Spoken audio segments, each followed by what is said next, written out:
అందరికీ నమస్కారం. బ్రహ్మ కడిగిన పాదం అన్నమాచార్య కీర్తన అంటే ముఖారి రాగం 22 మేళకర్త కరహర ప్రేజం అంటే నెట్లో వచ్చిన ప్రకారం చెప్తాను. నాకైతే భైరవి జన్యం, ఎందుకంటే భైరవిలాగే ఆరోహణలో చతుశ్రీ దైవతం, తర్వాత ఏమో అవరోహణలో శుద్ధ దైవతం వేసాం కదా. నేనైతే అలాగే రాశాను నోటేషన్.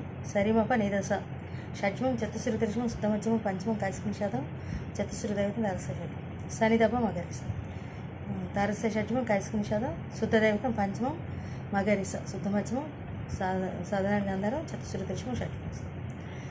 ఎందుకంటే 22 మేళకర్త కరహర ప్రియలోని శుద్ధ దైవతం ఉండదు కదా అంతా, అందుకని నాకు భైరవి అనిపించింది, అందుకని ఆ రకంగా రాశాను. ఇప్పుడు ఎలా పడవి చెప్పాను. 3 సంగతులు. బ్రహ్మ కడిగిన పాదము అన్నదానికి 3 సంగతులు వేస్తాను.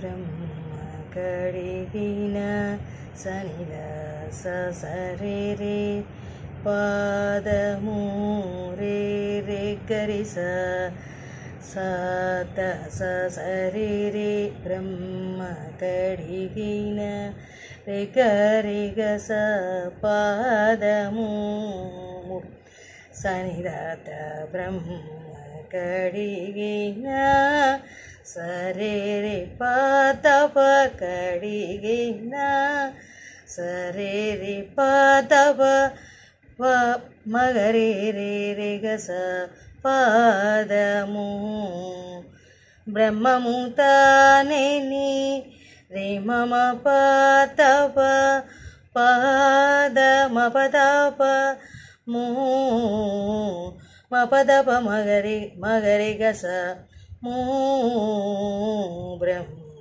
కడిగిన ఈన పాదము బ్రహ్మ కడిగిన పాదము బ్రహ్మ కడిగిన పాదము బ్రహ్మము తానే నీ పాదము బ్రహ్మ కడిగిన పాదము. ఇది పల్లవి. చరణాలు 3 చరణాలు ఒకేలాగా వస్తాయి మంచిగా. కామిని పాపము ఆ చరణానికి రాస్తాను. కామిని పాపము మామ మాప మగరి గస మాపమ అన్నప్పుడు డబుల్ బై కాస్తాను.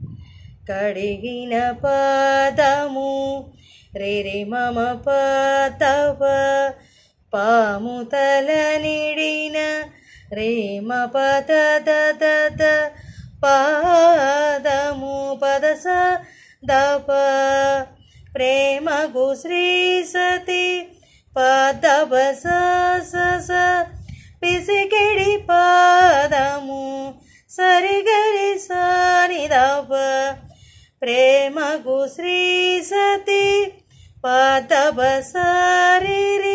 ఇదంతా కూడా అకార్డింగ్ టు అంటే 20 మేళకర్త భైరవి అలాగే సేమ్ అనమాట. అంతా ఆ రకంగానే రాశాను. ఇంకా ఆరోహణలో చతుశ్రీ దైవతం, అవరోహణలో శుద్ధ దైవతం ఆ రకంగా వాడి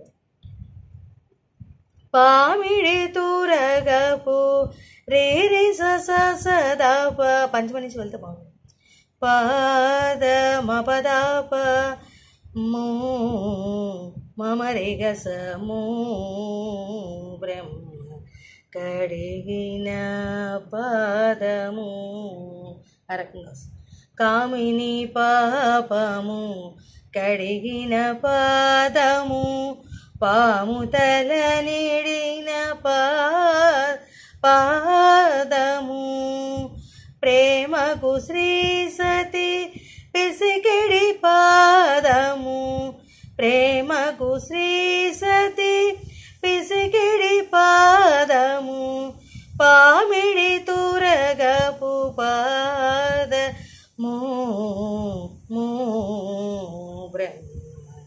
బ్రహ్మ కడిగిన పాదము బ్రహ్మము తానే నీ పాదము బ్రహ్మ కడిగిన పాదము.